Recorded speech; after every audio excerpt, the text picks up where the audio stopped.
మేడ్చల్ జిల్లాలో మున్సిపల్ ఎన్నికలు రసవత్రంగా కొనసాగాయి. నువ్వా నేనా అన్నట్లు సాగిన ప్రచారంలో కొందరు ఊహించని ఫలితాలు వచ్చాయి. ఎన్నికల నోటిఫికేషన్ విడుదల అయిన నాటి నుండి హోరాహోరీగా ప్రధాన పార్టీలు ప్రచారాలు చేశాయి. కొందరు రిజర్వేషన్ సహకరించకపోవడంతో నిరాశపడ్డారు. కొత్తగా ఏర్పడిన మున్సిపాలిటీలకు చైర్మన్ అవ్వాలనుకున్న ఆశావాహులు రిజర్వేషన్ సహకరించకపోవడంతో కంగుతిన్నారు. కొందరు ఎన్నికల నుండి తప్పుకోగా మరికొందరు వేరే నాయకులకు మద్దతు పలికారు.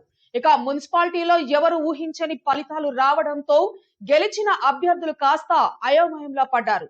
ఇక మూడుచింతలపల్లి మున్సిపల్ పరిధిలోకి వస్తే అక్కడ బీఆర్ఎస్ అభ్యర్థులు మ్యాజిక్ ఫిగర్ దాటారు.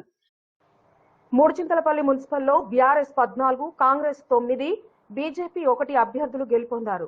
వార్డుల వారీగా 1వ వార్డు కాంగ్రెస్ అభ్యర్థి పాపిరెడ్డి, 2వ వార్డు బీజేపీ అభ్యర్థి ప్రియాంక, 3వ వార్డు కాంగ్రెస్ అభ్యర్థి గొంది శ్రీవాణి, 4వ వార్డు బీఆర్ఎస్ అభ్యర్థి జాము రవి, 5వ వార్డు బీఆర్ఎస్ అభ్యర్థి సరిత, 6వ వార్డు బీఆర్ఎస్ అభ్యర్థి నీరజ్ గౌడ్, 7వ వార్డు బీఆర్ఎస్ అభ్యర్థి నవీన్, 8వ వార్డు కాంగ్రెస్ అభ్యర్థి లతా వెంకటేష్, 9వ వార్డు కాంగ్రెస్ అభ్యర్థి పెద్దిరెడ్డి శ్రీలత, 10వ వార్డు కాంగ్రెస్ అభ్యర్థి గోవర్ధన్ రెడ్డి, 11వ వార్డు బీఆర్ఎస్ అభ్యర్థి రాజు, 12వ వార్డు బీఆర్ఎస్ అభ్యర్థిగా మేడబోయిన మౌనిక, 13వ వార్డు బీఆర్ఎస్ అభ్యర్థి విష్ణువర్ధన్ రెడ్డి, 14వ వార్డు బీఆర్ఎస్ అభ్యర్థి జంగారెడ్డి, 15వ వార్డు కాంగ్రెస్ అభ్యర్థిగా ఇర్రి స్వప్న, 16వ వార్డు బీఆర్ఎస్ అభ్యర్థి శశిరేఖ, 17వ వార్డు బీఆర్ఎస్ అభ్యర్థి మహేశ్వరి, 18వ వార్డు బీఆర్ఎస్ అభ్యర్థి గిరిపల్లి జ్యోతి, 19వ వార్డు బీఆర్ఎస్ రమేష్,